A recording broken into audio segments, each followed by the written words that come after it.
नमस्कार, जोहार झारखंड देख रहे हैं आप। आपके साथ मैं हूं शिप्रा झा। खबर बोकारो से है, जहां बोकारो रामगढ़ नेशनल हाईवे पर बारी कोऑपरेटिव मोड़ के पास हुए सड़क हादसे का सीसीटीवी फुटेज सामने आया है। ट्रक के तेज गति में होने की वजह से ये बड़ा हादसा हुआ। ट्रक बालीडीह की तरफ से आ रहा था और जहां पर यह हादसा हुआ वहां ब्रेकर बना हुआ है। माना जा रहा है कि ट्रक ड्राइवर ने ब्रेकर को देखा नहीं, जिस वजह से तेज गति से ट्रक ब्रेकर पार करते हुए पलट गया। ट्रक में अलकतरा युक्त गर्म गिट्टी लदा था, जो वहां पैसेंजर उतार रहे ऑटो पर पलट गया। इस हादसे में एक व्यक्ति की मौके पर ही मौत हो गई, जबकि एक व्यक्ति घायल हो गया है। हादसे के बाद से लोगों ने सड़क जाम कर दिया है और मुआवजे की मांग कर रहे हैं। वहीं बोकारो विधायक भी मौके पर पहुंचे और पीड़ित परिवार के साथ डीसी के पास गए, जहां पीड़ित परिवार को मुआवजे को लेकर वार्ता हो रही है। और ये दो तस्वीरें आपके टीवी स्क्रीन पर मैं आपको दिखा रहे हैं। पहली तस्वीर जो सीसीटीवी फुटेज इस सड़क हादसे के सामने आई है, और दूसरी तस्वीर में आपको लोगों की भीड़ वहां दिखाई दे रही होगी। घटनास्थल पर लोग मुआवजे की मांग के साथ हंगामा कर रहे हैं। ये सीसीटीवी फुटेज आप देखिए, जिसमें तेज रफ्तार से जो ट्रक है वो आ रहा था और तभी बताया जाता है कि सामने ब्रेकर था और शायद ट्रक ड्राइवर ने ब्रेकर को नहीं देखा, जिसके बाद सीधे ट्रक स्पीड में आते हुए पलट जाता है और वहीं पर ऑटो से उतर रहे पैसेंजर इस ट्रक की चपेट में आ जाते हैं। बताया जा रहा है कि एक व्यक्ति की मौके पर ही मौत हो गई। और इस ट्रक को देखे कितनी तेज रफ्तार से ये ट्रक आ रहा था और तभी जो गर्म अलकतरा है वो वहां पर गिर जाता है, जिससे जो पैसेंजर वहां पर ऑटो से उतर रहे थे वो इसकी चपेट में आ गए। उसमें से एक की मौत हो गई है। 4-5 बजे घटना है। गाड़ी साइड में लगा हुआ था और डंपर बहुत स्पीड में आ रहा था, ठोकर इसको दिखाई नहीं दिया। डंपर फान गया। फानने के बाद ये गाड़ी में खड़ा हुआ, गाड़ी में मारा डंपर। अब मारने के बाद ये डंपर ड्राइवर फेंकाने के बाद ये डंपर पलट गया। उसके तर में आदमी सब बोल रहा है, 1-2 आदमी और है इसमें। पैसेंजर लेके आया था? हाँ, पैसेंजर लेके सिवंडी का ही रहने वाला है और पैसेंजर भी था। पैसेंजर को भी एक को हम देखे, उसको भी घायल था, वो हाथ गोड़ में चोट लगा हुआ, टूट गया। राजधानी रांची में हाल के दिनों में क्राइम के बढ़ते ग्राफ पर सीएम हेमंत सोरेन भी अपनी चिंता जाहिर कर चुके हैं। वहीं पुलिस मुख्यालय भी क्राइम कंट्रोल के लिए कड़े कदम उठा रहा है। इसी कड़ी में रांची में डीआईजी और एसएसपी खुद सड़क पर उतरकर सुरक्षा व्यवस्था का जायजा लेते नजर आए। इस दौरान ड्यूटी पर तैनात जवानों का हाल जाना, वहीं लापरवाही बरतने वाले पुलिसकर्मियों को निलंबित भी किया गया। अधिकारियों ने गाड़ियों के लाइसेंस के साथ ही ड्रंक एंड ड्राइव पर चल रहे अभियान की भी समीक्षा की, जिसमें सभी थानों को ब्रेथ एनालाइजर मुहैया कराने का भी निर्देश दिया गया।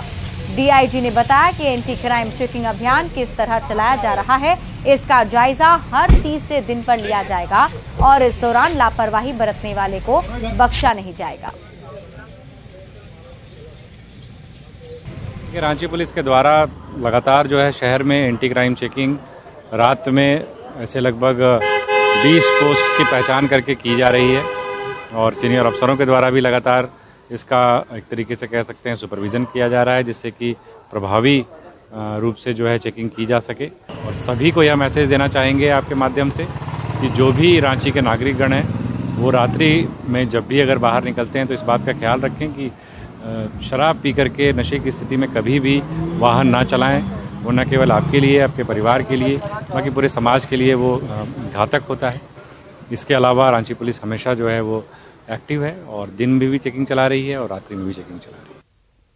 और झारखंड में वासेपुर के most wanted gangster Prince Khan के खिलाफ इंटरपोल ने रेड और ब्लू कॉर्नर नोटिस जारी कर दिया है और इसकी सूचना यूएई और नेशनल सिक्योरिटी काउंसिल को दी गई है। धनबाद पुलिस की अपील पर सीबीआई ने प्रिंस खान की गिरफ्तारी के लिए इंटरपोल से सहायता मांगी थी। पुलिस ने जो सूचना जुटाई है उसके मुताबिक प्रिंस खान दुबई या शारजाह में छिपा है और वहीं से धनबाद कोयलांचल में गैंग ऑपरेट कर रहा है। उसके खिलाफ इंटरपोल ने रेड कॉर्नर नोटिस धनबाद में फायरिंग के केस के सिलसिले में जारी की है, जबकि ब्लू कॉर्नर नोटिस एटीएस की ओर से दूसरे केस में जारी किया गया है। नोटिस जारी होने के बाद धनबाद पुलिस ने उसके बैंक मोड़ स्थित घर पर जाकर इश्तेहार चिपकाया और 30 दिन के अंदर सरेंडर नहीं करने पर कुर्की जब्ती की चेतावनी दी। पुलिस ढोल नगाड़े के साथ प्रिंस खान के घर पर पहुंची और इश्तेहार चिपकाया।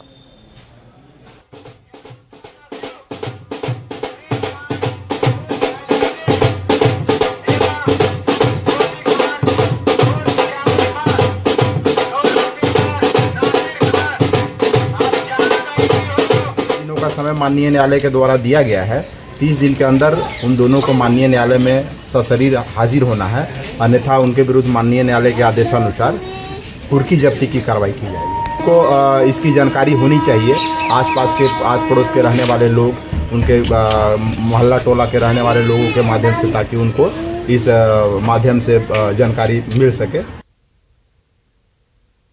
और इसी बीच रुक करेंगे बड़ी खबर की। गिरिडीह से बड़ी खबर है, जहां अनियंत्रित ट्रैक्टर ने 2 लोगों को कुचल दिया है, जिसमें एक की मौत हो गई और दूसरी की हालत गंभीर बताई जा रही है। तेज रफ्तार ट्रैक्टर ने दोनों को कुचला था। घायल को इलाज के लिए धनबाद भेजा गया है। तो बड़ी खबर आपको गिरिडीह से बता रहे हैं, जहां तेज रफ्तार का कहर देखने को मिल रहा है। बताया जा रहा है कि एक तेज रफ्तार ट्रैक्टर ने 2 लोगों को कुचल दिया, जिसमें से एक की मौत हो गई, एक की हालत गंभीर है। हजारीबाग का कटकमदाग अंचल कार्यालय एक बार फिर से सुर्खियों में है। कटकमदाग के लूटा गांव निवासी सुरेश कुमार ने सीओ पर मामला दर्ज कराया है, जिसमें खतियान और रजिस्टर में छेड़छाड़ का आरोप लगाया गया। वहीं सीओ की ओर से भी सुरेश कुमार पर सरकारी काम में बाधा डालने और ऑफिस में हंगामा करने के आरोप में मामला दर्ज कराया गया है। पूरे मामले को लेकर लोगों ने सदर विधायक से मुलाकात की और पूरे मामले की जानकारी दी। विधायक ने अंचल ऑफिस में जारी करप्शन पर रोक लगाने की मांग की है। केस कर दिया कि हम उसका रजिस्टर 2 में छेड़छाड़ किए हैं। 2014 में ऑनलाइन रजिस्टर 2 चालू है, उसका प्रिंट आउट हमारे ऑफिस में उपलब्ध है और पांडे लोग का नाम से चल रहा है, उसका उपलब्ध है। पुराना रजिस्टर 2 उपलब्ध है। इस संबंध में एग्जीक्यूटिव मजिस्ट्रेट 2 महीना पहले जांच करके गए हैं और इन्होंने झूठा केस हम पर प्रेशर बनाने के लिए किया है और आज मैंने उसके ऊपर FIR दर्ज किया है कि हमारे ऑफिस में आके धमकी देता है। केस हुआ है सीओ और उसके कर्मचारियों के खिलाफ। उस केस में दबाव बनाने की नीयत से उन्होंने इस केस को दर्ज कराया ताकि कॉम्प्रोमाइज़ कराया जा सके या वादी को डराया धमकाया जा सके। लेकिन अब ये विषय वादी का ही नहीं रह गया है। अगर वादी इसमें आगे बढ़ कर के कॉम्प्रोमाइज़ करता भी है या अपने आप को सरेंडर करता भी है, उसके बाद भी हम लोग इस मैटर को टेकअप करेंगे और हम लोग इस लड़ाई को अब आगे लड़ेंगे ताकि ये जो भ्रष्टाचार ये ब्लॉक में चल रहा है उस पर लगाम लगाई जा सके। बरसात में हजारीबाग नगर निगम क्षेत्र की गलियों में जलजमाव हो रहा है, जिससे लोग परेशान दिख रहे हैं। जलजमाव से जहां गलियों में सड़क पर चलने में परेशानी हो रही है, वहीं सड़क पर बने गड्ढों की वजह से कई बार हादसे भी होते हैं। लोगों का आरोप है कि नगर निगम इन सारी परेशानी से लापरवाह बना हुआ है। वहीं लगातार हो रहे जलजमाव से संक्रमण और बीमारी भी फैलने की आशंका बनी रहती है। अधिक जानकारी दे रहे हैं हजारीबाग संवाददाता सुशांत सोनी। बरसात का समय चल रहा है और लगातार बारिश की वजह से हजारीबाग के विभिन्न गलियों में जलजमाव देखा जा रहा है। हजारीबाग शहर का अभी हम नूतन नगर इलाके में है, जहां पर देख पा रहे होंगे कि लगभग गली में 200 मीटर तक जलजमाव है और ऐसे में लोगों को काफ़ी कठिनाइयों का सामना करना पड़ रहा है। इतना ही नहीं बल्कि यहाँ के लोग बताते हैं कि सड़क भी काफ़ी जर्जर होने को चले हैं।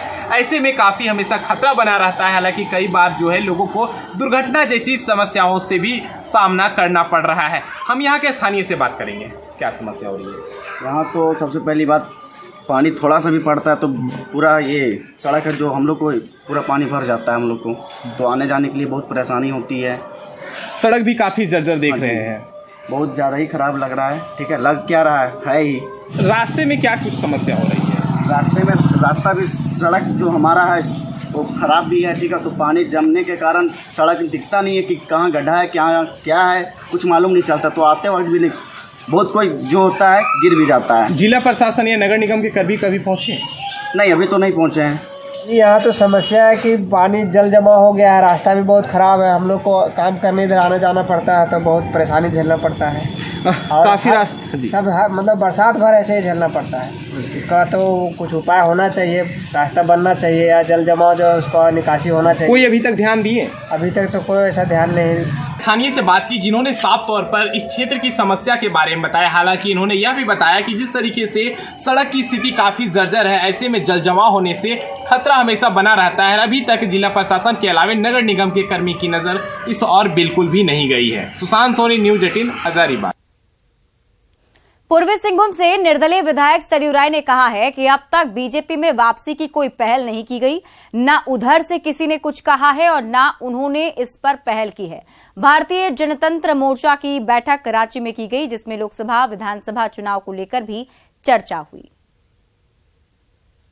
भाजपा में से चुनाव लड़ने की बात अभी तक कहीं कुछ है नहीं। मैंने भी कोई पहल नहीं किया है और वहां से भी किसी ने गंभीरता से पहल नहीं की है। पुराना जान पहचान है तो यहाँ से लेकर दिल्ली तक मिलना जुलना लोगों से रहता है, पर इसके बारे में कोई भी गंभीर पहल नहीं हुई है।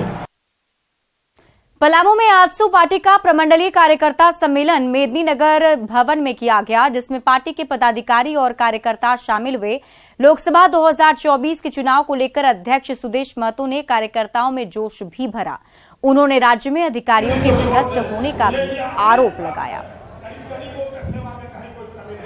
पदाधिकारियों को गांव चौखट तक पहुंचाने का सरकार को जोर देना पड़ेगा। सरकार ने सरकारी पदाधिकारियों का काम और शैली को बदल कर रख दिया। जनसेवा के लिए आए पदाधिकारी अब केवल सरकारी रूप से सरकारी संरक्षण में सरकारी संपदा का दोहन कर रहे हैं। और इसी बीच रुक करेंगे बड़ी खबर की। हजारीबाग से बड़ी खबर आपको बता दें, चौपारण में विधवा पर दबंगों का कहर देखने को मिला है। दबंगों ने विधवा का घर ध्वस्त कर दिया है। बताया जा रहा है कि पीड़ित ने फिलहाल पुलिस से सुरक्षा की गुहार लगाई है। आरा पगार गांव के दबंगों पर आरोप लगा है। महिला को जान से मारने की धमकी भी दी गई है। जानकारी के मुताबिक वहां पर जेसीबी गाड़ी पुलिस ने जब्त की है। ये वही जेसीबी की तस्वीर हम अभी आपको दिखा रहे थे, जिसके जरिए ये आरोप लग रहा है कि दबंगों ने विधवा के घर को तोड़ दिया है। हालांकि पुलिस की टीम अब इस पूरे मामले में जांच पड़ताल कर रही है।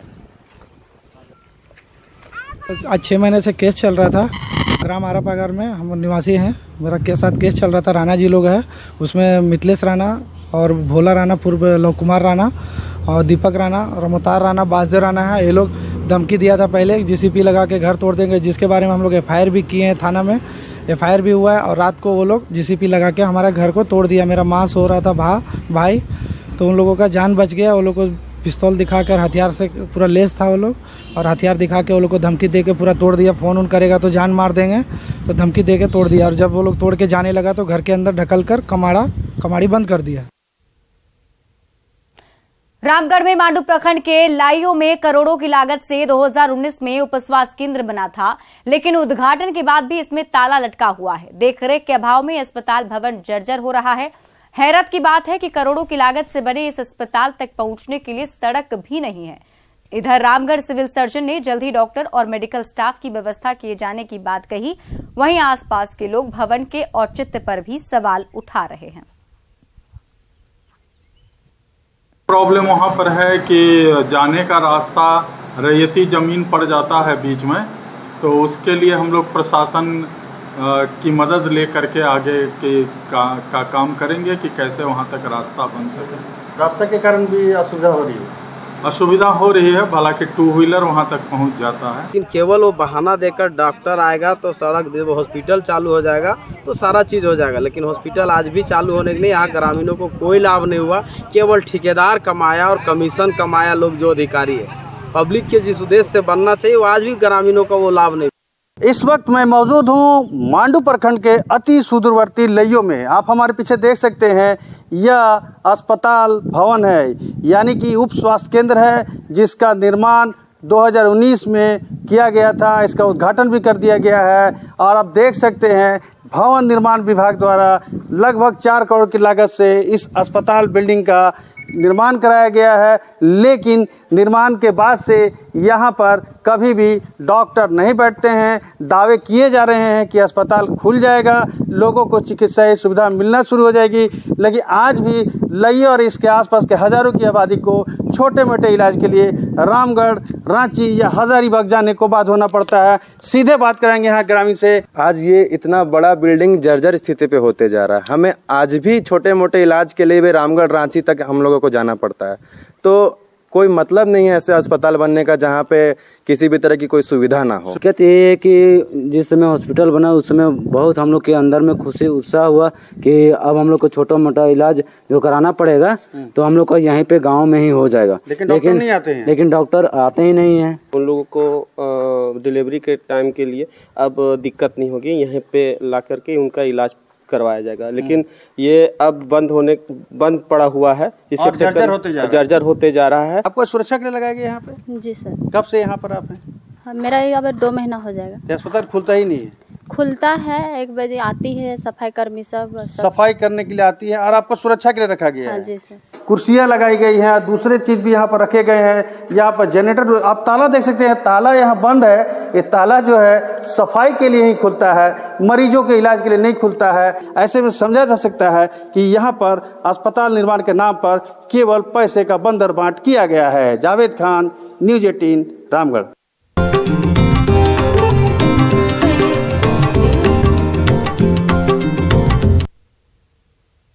तो आज सावन की तीसरी सोमवारी है और बांग्ला सावन और मलमास की आज पहली सोमवारी है।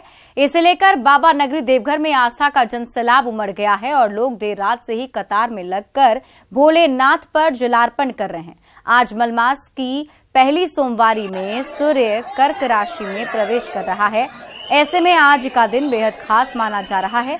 मंदिर परिसर से और अधिक जानकारी दे रहे हैं देवघर संवाददाता मनीष दुबे।